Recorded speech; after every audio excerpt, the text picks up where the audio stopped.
Njerazi dhe antar zëvendësues në Këshillin për Imunitetin dhe Mandatet. Përshëndetje dhe mirë se vjen.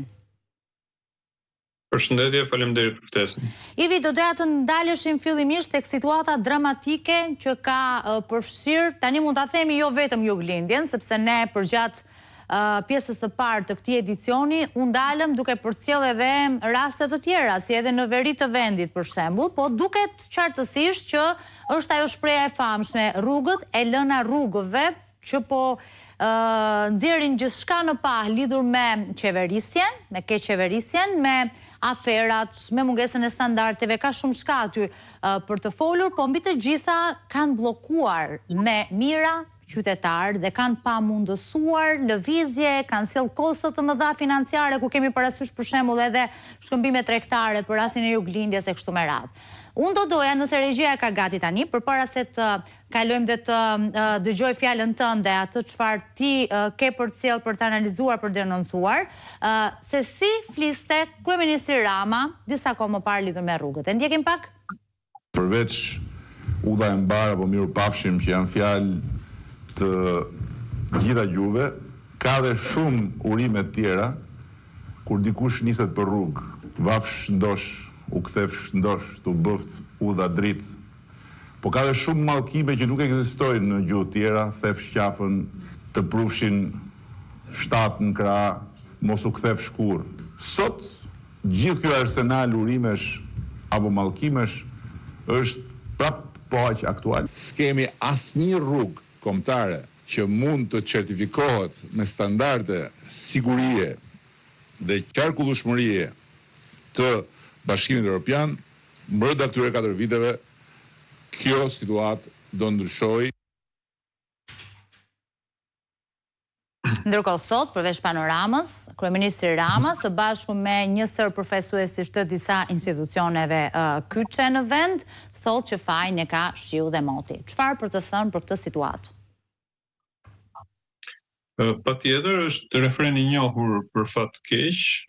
dhe tallës dhe i dhimbshëm për të gjithë ata të cilët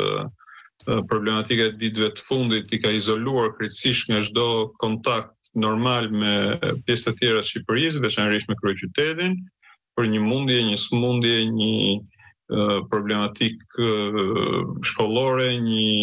shkëmbim tregtar, çfarëdo lloj arsye tjetër që njerëzit në këtë vend i bën që të lëvizin. Sigurisht refreni fajin e ka shiu, fajin e ka moti, fajin e kanë fatkeqësitë natyrore është refren i dëgjuar në zvendësim të atij tjetrit që fajin e ka Saliu, fajin e ka PD-ja, tashmë janë refrene bajate që as vlen më të komentohet. Por siç e thash, janë tallës për ata që i ka zënë halli, ata të cilët prisnin që le të themi qeverisja Rama të paktën për ato fragmente të vogla të rrugëve të cilat ende nuk ishin përfunduar, pasi kujtojmë që gjatë qeverisjes së Partisë Demokratike jo vetëm u bën vepra të mëdha të infrastrukturës në këtë vend, të cilat e lidhen Shqipërinë nga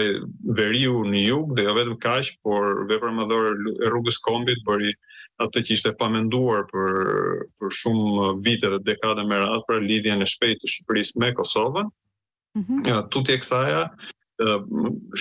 shpresa ishte që ato pak projekte të cilat ishin ngelur, le themi, për të finalizuar, siç ishte edhe projekti i Qukës Qafploç, që përsëri prek këtë qark, i cili ishte tenderuar dhe ishte filluar loti i parë, të merrin fund shpejt në mënyrë që rrugëve tona dhe infrastrukturës të jepnin vulën përfundimtare të një infrastrukture të denjë për një vend që synon të aspirohet Bashkimin Evropian.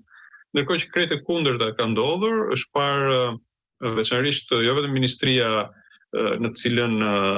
çdo ministër, por veçanërisht zëvendëskryeministri tashmë përpara akuzës për shpërdorim madhor të fondeve publike në masën të paktën 1.2 miliard euro, është parë si një lop për të vjedhur kjo ministri dhe veçanërisht drejtoria e rrugëve, ku kujtojmë që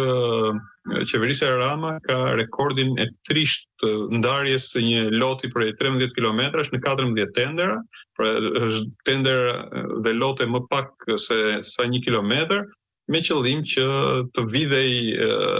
një pjesë e mirë e fondeve maksimale me cilën përfitohen këto rrugë, fonde limite të cilat nuk ekzistojnë as në vend Bashkimit Evropian. Kemi parë çmendurira deri në 20 milion euro kilometri,